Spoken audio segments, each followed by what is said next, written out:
In this episode, I'm going to be interviewing Bruce Lee historian, artist, and collector Steve Wallen, and it's coming right up.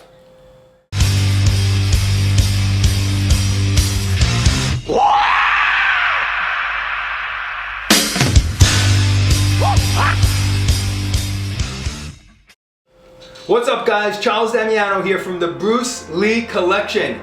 And today I have a special guest with me today, my friend Steve Wallen, who's a big Bruce Lee fan, collector, and artist. And for those of you who don't know him, you've probably seen him on my YouTube channel before. We did a whole feature episode on his paintings. He specializes in painting Bruce Lee. As you can see from the backdrop here, these are all Steve's incredible artwork on Bruce Lee. And the reason I was so fascinated with Steve Wallen's journey and his story is that he not only is a collector and painter, but he's met a lot of family members on Bruce Lee, team members from Enter the Dragon and co-stars, and a lot of first-generation students. And Steve has some first-hand stories that I'd like for him to share with you guys today that were conveyed to him by these family members, Enter the Dragon cast members, and first-generation students. And when I heard some of these stories, they were so fascinating to me. I asked Steve, can we do an episode on him? He was gracious enough to say yes, and today we're going to share these first-hand stories with you guys. So enjoy the episode. But before we do that, we're going to find out a little bit about Steve Wallen. I'd like to know his background. I'm sure you guys are curious about that. And like all the interviews, we want to start by seeing how Steve was first introduced to Bruce Lee. So Steve, I'm going to start, and I'm going to ask you, how you were first introduced to Bruce Lee. We all started at different ages. I started when I was 13, saw him on the big screen and Enter the Dragon, and I know you have some interesting stories. So when were you first introduced to Bruce Lee, and how was he introduced into your life? Well, about 1974, I just got into drawing, and I got a picture of Bruce Lee. I didn't even know who Bruce Lee was. I bought it at a little novelty shop, but I just wanted to draw it because of the definition and being a new artist, just learning. And took it home, drew it. And my brother came home one day, I hung it on my wall, and he was just, my God, we saw that guy last night. He's awesome. He's great. You got to go see him. So you just came back from Enter the Dragon? Yeah, and we went to go see Enter the Dragon, and that night it was like, oh my God, we're all coming out of the theater. Yeah. Well, since then, And how old were you back then? I was about 10 years old. So you were 10 years old, yeah. and the photo you saw, it's the one from Enter the Dragon. Yeah, standing there, black and white with the cuts. Oh, I love that photo. Yeah, that was a great one. And so you didn't even know him, but you saw the photo and it intrigued you so much. Because of the drawing. Yeah. Of the light, the shade, that it was all new to me, 10 years old. And then when I saw him on the big screen, and then I rode my bike down to get a snack at the store, and I saw a book on him, and I'm like, oh shoot, I could draw these. And then on the back was you can order more stuff. Yeah. And it started like that. Began. Oh wow! So you were introduced at 10. You saw Enter the Dragon, and you used a lot of the collectibles at the time for your artwork. So you would always try to draw Bruce Lee. Exactly. Wow, that's so cool. That's a cool story. Yeah. So how did he then inspire you? I know he's pretty profound in his philosophy, and everyone was inspired by Bruce differently, and you as an artist, I mean, how did he inspire you, and how did that affect your artwork as you went along? Well, I'm a self-taught artist. Okay. Never went to art school, and so when I would do a portrait of somebody, if they had shadows, I couldn't go outside that shadow. I had to stay within that, kind of dot to dot.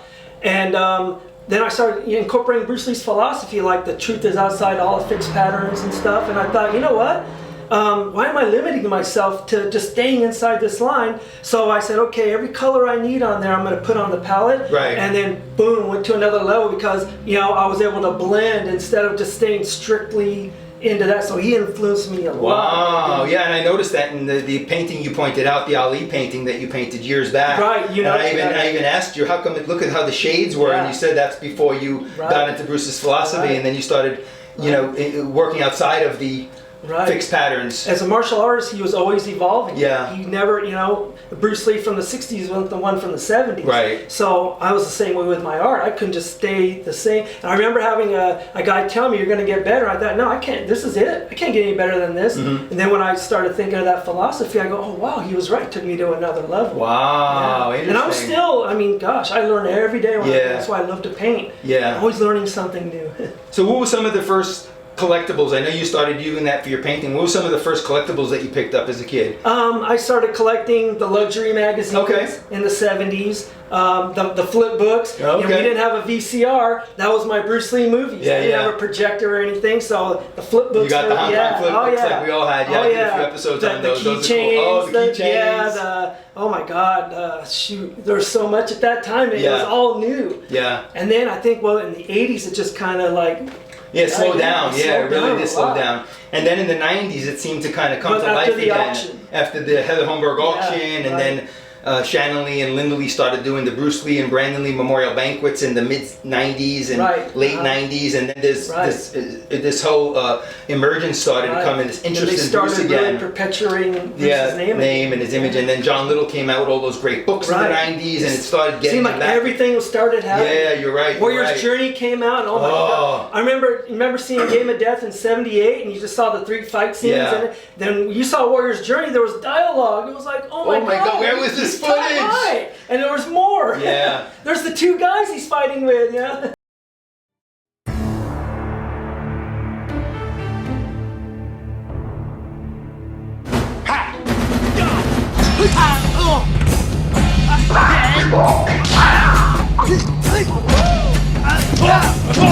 Why continue?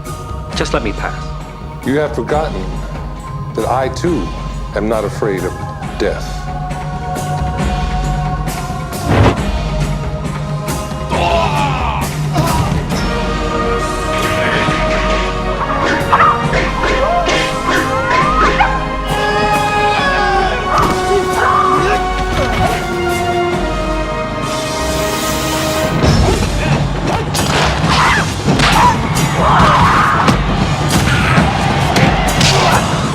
That sparked the interest, I think, again, and now it's been growing ever since. I mean, it's getting stronger and stronger now with YouTube and you know, social media and Instagram and Facebook. It's so much out there. With social media. Oh my God! You can find Bruce everywhere. And like we were talking about earlier, he's probably the most photographed guy that's ever been photographed. Yeah.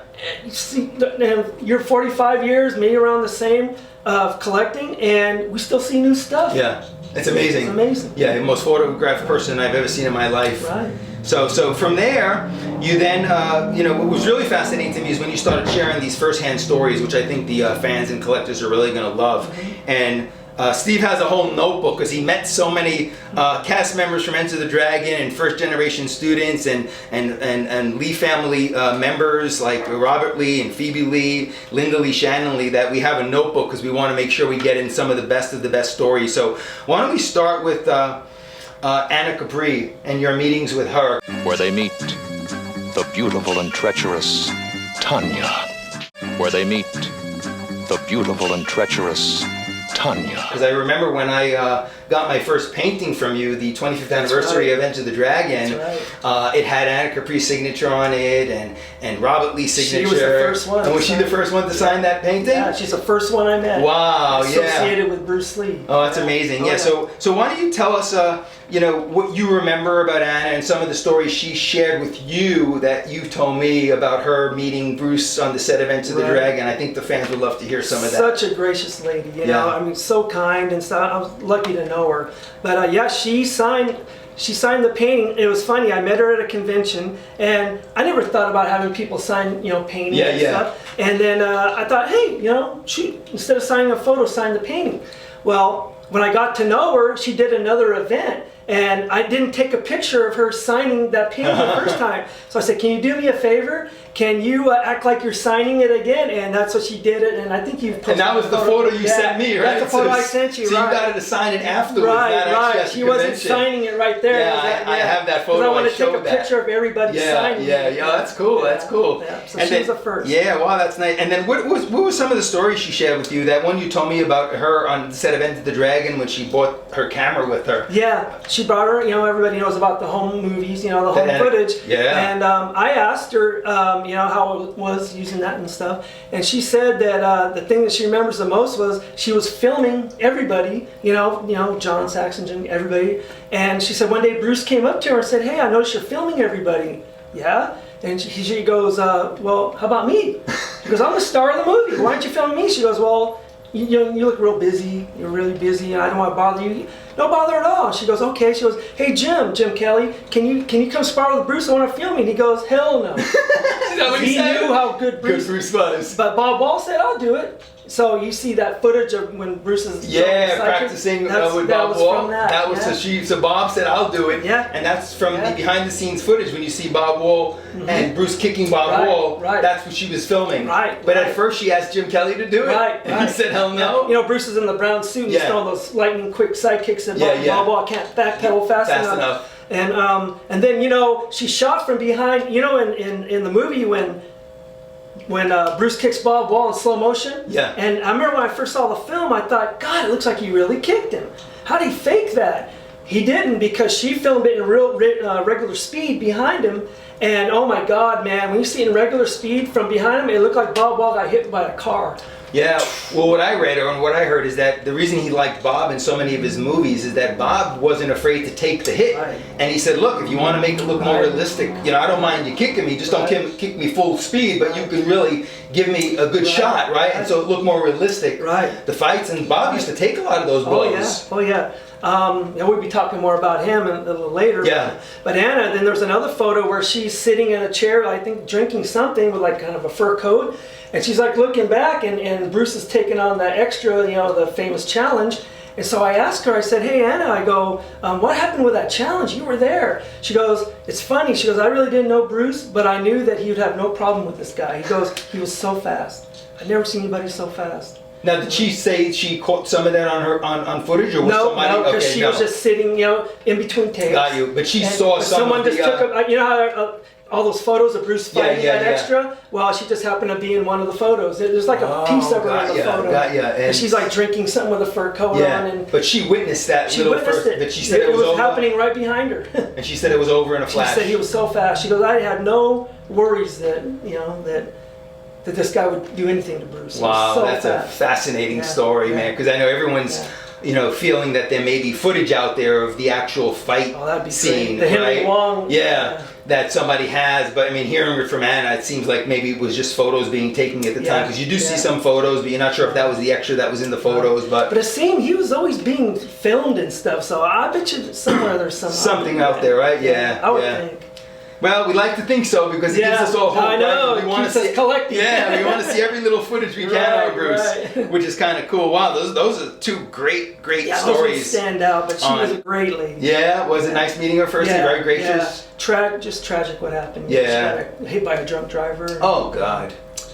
But, you know, at least we have the memories. Yeah, and you met her firsthand, which was fantastic. I got these stories from her. That's secondhand. These came straight from Ahna. And I know you have some nice photos with her. You showed me in the photo album, which we'll kind of take some pictures later and incorporate that into the video. So, yeah, that's fantastic. I remember when Ahna Capri put out her 15 minutes of, you know, unseen footage. And the first time I saw it was being auctioned at the Heather Holmberg auction catalog, and she had a fee on it of $65,000 at the time, because, you know, no one saw it, right? And everyone, but I don't know if anyone purchased it. I made a photocopy of that, you know, and I actually had her sign it. Oh, you did? Heather Holmberg explaining the whole breakdown of the film, and Ahna signed it. I got it in storage. But I still have the catalog when she actually put that out, of that footage. But then now it's all over YouTube, and you know, I think the value's down pretty much. But you know what though? I mean, the fans get to see it. Exactly. That's the important thing. You know? I think the fans should be able to see whatever's out there. Yeah, I agree with you, man.